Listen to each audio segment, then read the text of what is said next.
In this lecture, we'll be starting with a new topic, which is push-down automata. So what is a push-down automata? A push-down automata, also known as PDA, is a way to implement a context-free grammar in a similar way we design finite automata for regular grammar. So when we studied the types of grammar, if you remember, we were discussing about regular grammar and regular languages, which we have already covered in this lecture series. And we studied that a regular grammar can be designed using finite state automaton or our FSM. And in the past few lectures, we have been studying about our context-free grammar, which accepts the context-free languages, and our push-down automata is the automaton that is used for designing the context-free languages. So let us see what are the main points that we need to remember about push-down automata. First one is it is more powerful than finite state machines. So when we were studying about finite state machines, we studied that finite state machines has a very limited amount of memory, and we saw the limitations that we faced while designing finite state machines. There were certain grammars or certain languages that could not be designed using finite state machines due to their limited memory and other limitations. So this pushdown automata, it is more powerful than FSM, and those languages which could not be designed using finite state machines can be designed using the pushdown automata, and we will see how we can do them. And then the next thing is that FSM has a very limited memory, which we already studied, but pushdown automata has more memory. And then pushdown automata, it is equal to finite state machine plus a stack. Now what do I mean by this is that the difference between a finite state machine and pushdown automata is that pushdown automata, it consists of something like a finite state machine, and the extra thing that we have in a pushdown automata is a stack. This stack has an infinite memory, and this is the thing that facilitates the higher power of pushdown automata, and this is what helps the pushdown automata to behave more powerful than the finite state machine. So we will see how this is, and before that let us see what is a stack, and let us see what are the main operations that a stack can perform. If you have studied about data structure, you may know what a stack is, but let me just explain to you what it is over here. A stack is a way we arrange elements one on top of another. So a stack is a way we arrange elements where we place them one on top of another. And a stack has two basic operations. One is known as the push operation, which means a new element is added at the top of the stack. And another one is known as the pop operation, where the topmost element of the stack is read and removed. So let us try to first understand what these are. So here I have a diagram which depicts a stack. So as I told you, a stack is a way we arrange elements one on top of another. So here we see that we have three elements A, B and C, and they are put one on top of another. So you can imagine this as a pile of books. When we arrange a pile of books, how do we arrange them? We put one book on top of another, and the topmost element, that is denoted by top. And then let us see how does the push and the pop operations work on a stack. So here I have my same stack, and in order to understand push operation, as I told you, imagine this as a pile of books, and push means you want to insert a new element. And when you insert a new book into your pile of books, where do you insert it? You have to always insert it on the topmost book. So when you do the push operation, what happens is that you are putting an element on the top of the topmost element. So here when we push an element, let's say D, I am putting one more element on top of the stack, and now my top is denoted by the topmost element, which is D. Now let us try to understand what is the pop. Now pop means to read and remove the topmost element of the stack. Now if we are imagining it as a pile of books, if you are arranging a pile of books like this, and if you want to remove a book, from where do you remove? You have to start removing from the topmost. So popping means to remove the topmost element. So this is how you pop. When you perform the pop operation, the topmost element, which was D, is removed, and now the new top, it is my element C. Now let's perform pop once more on this and let's see what happens. Now if we perform pop once more, now let's book into your pile of books. Where do you insert it? You have to always insert it on the topmost book. So when you do the push operation, what happens is that you are putting an element on the top of the topmost element. So here when we push an element, let's say D, I am putting one more element on top of the stack, and now my top is denoted by the topmost element, which is D. Now let us try to understand what is the pop. Now pop means to read and remove the topmost element of the stack. Now if we are imagining it as a pile of books, if you are arranging a pile of books like this, and if you want to remove a book, from where do you remove? You have to start removing from the topmost. So popping means to remove the topmost element. So this is how you pop. When you perform the pop operation, the topmost element, which was D, is removed, and now the new top, it is my element C. Now let's perform pop once more on this and let's see what happens. Now if we perform pop once more, this is what happens. The topmost element, which was C, it is removed, and then B becomes my topmost element. So those are the two basic operations that is performed by the stack, push and pop. And this stack will be used to implement our push down automata. Now as we have understood the operations of stack, let us now try to see what are the basic components of a push down automata. So a push down automata basically has three components. First one is an input tape, which is like the input string, and then the second one is a finite control unit, and then the third one is a stack with infinite size. So here we have a diagram which depicts this. The input tape is shown here, which is like the input string that we have, and then the input string is given to the finite control unit. So the finite control unit takes the input, and then we have a stack over here, which is the thing that we have in our push-down automata, and this is the thing that we do not have in our finite state machine. So based on the inputs, something will be pushed or popped from the stack, and finally we will have the string that will be accepted or rejected. Now don't worry if you don't understand this, how the stack works and how a string will be accepted or rejected. सच बताओ ना, कैसा क्या बात है? तबीयत ठीक है ना? All those things will be discussed later when we go in more detail into the pushdown automata. So this lecture was just an introduction to the pushdown automata, just to get you familiarized with the components of a pushdown automata. And from the next lecture onwards, we will be seeing in more detail about pushdown automata, and we will also see how we can formally define it.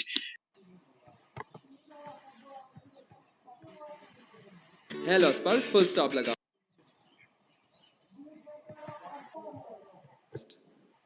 And why is push defined and what they mean. Alright, so a pushdown automata is formally defined by 7 tuples as shown below. If you remember, when we studied finite automata, it was defined using 5 tuples, but in case of pushdown automata, it is defined using 7 tuples, and let's see what they are. It is given by P equal to Q, sigma, capital letter gamma or uppercase gamma, and del, Q naught, Z naught, and F. Let's see what these tuples mean. Here Q, it is a finite set of states. So this is same like that of the finite automata, where Q is representing a set of states. थोड़ा सा मुश्किल topic उठाते हैं, ये slightly We have studied about the formal definition of pushdown automata, and we saw how pushdown automata can be formally defined using those 7 tuples. Now in this lecture we will be seeing how can we graphically denote pushdown automata. So we'll be studying about the graphical notation of pushdown automata. Now, when we studied about finite state machines in our previous lectures, we have seen that we used transition diagrams to represent our finite state machines. So they were something like this, where the circles represents the state and the arrow represents the transition from one state to another on getting particular input symbols. So we shall see how this can be done in case of pushdown automata, or how can we graphically denote the pushdown automata using diagrams like this. So they are represented using diagrams of this form, where the circles represents the states and then the arrow represents the transition from one state to another on getting particular input symbols on particular conditions. So here we have three symbols, A, B, and then we have an arrow and then C. So let us see what these symbols mean. So here the first A that we have, It is the it input represents symbol. the input symbol. So this is the input symbol that the pushdown You know, मुझे लग रहा है ये चीज़ है, इसमें memorise कर चुका हूँ मैं ये सब, बट मुझे लगता है मेमोराइजेशन इज नेवर कंप्लीटेड. सो एक और कोशिश करेंगे. Try it one more time.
यहाँ देखो ना, जाने से अच्छी गॉगल निकाल के यहाँ आओ, मेरे को पहले शक्ल देखनी है आपकी.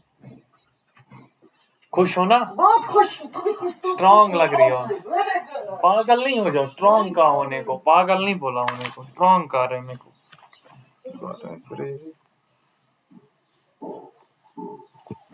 automata gets. So this is same like the input symbol that we had in our finite state machine. And here, this input symbol, it can also be epsilon. And what do we mean by epsilon? If it is epsilon, that means that that input symbol is an empty symbol. So this input symbol can also be an empty symbol. And then we have the next symbol, which is B. And this B represents the symbol on top of the stack, and this symbol is pop.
So when I taught you about push-down automata in the previous lecture, I told you that in push-down automata, we always have a stack. And then this symbol B, it represents the element or the symbol which is on the top of the stack. The topmost symbol on the stack is represented by this B. And then this symbol is always popped. And what do I mean by popped? Popped means it is removed. So this is the symbol on top of the stack and this will be removed or popped. And this also can be epsilon sometimes. And what does it mean? Epsilon means the stack is neither read nor popped. So if you see an epsilon symbol over here, that means that the stack is not read and nothing is popped from the stack. Alright, now let's see the third symbol, which is C. Now this C represents the symbol that is pushed onto the stack. So the symbol that we have here, this is the symbol that will be pushed onto the stack. And what is meant by pushed? Pushed means it is inserted to the stack. And this also can be epsilon sometimes. And what does it mean? It means that nothing is pushed to the stack. So in place of this C, if you see an epsilon, that means that nothing is pushed on to the stack. So these are the meanings of these three symbols that we have in our pushdown automata. Now let us see an example to make this more clear.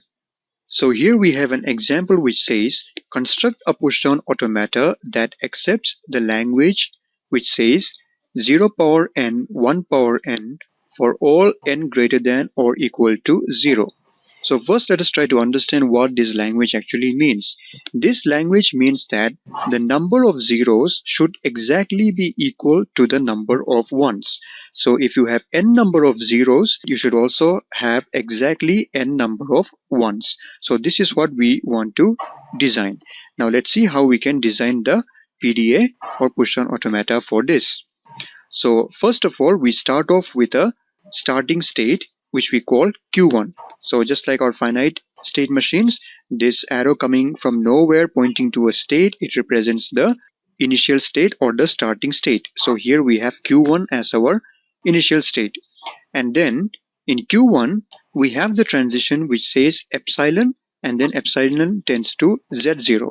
So first let me tell you what this Z0 means. This Z0 is the first element that we are pushing into the stack. Now let me just draw a stack over here so that this will become clear. So here I have a stack, and then this Z0 will be the first symbol that I will push onto the stack. And why do we do this? This is because I want to know what is the bottommost element of my stack. I want to keep a record that this element is the last element of my stack. And why do we do this? This is because sometimes we want to know whether we have reached the end of our stack or not. And how do we know this? We know this by putting an element like this in the stack, and when we see that we have encountered this element, then we understand that we have reached the end of the stack. So this Z0 is just a symbol that we push into the stack in the beginning in order to know that this is the first element or the bottommost element of the stack. In some books, instead of this Z0, they use the dollar symbol.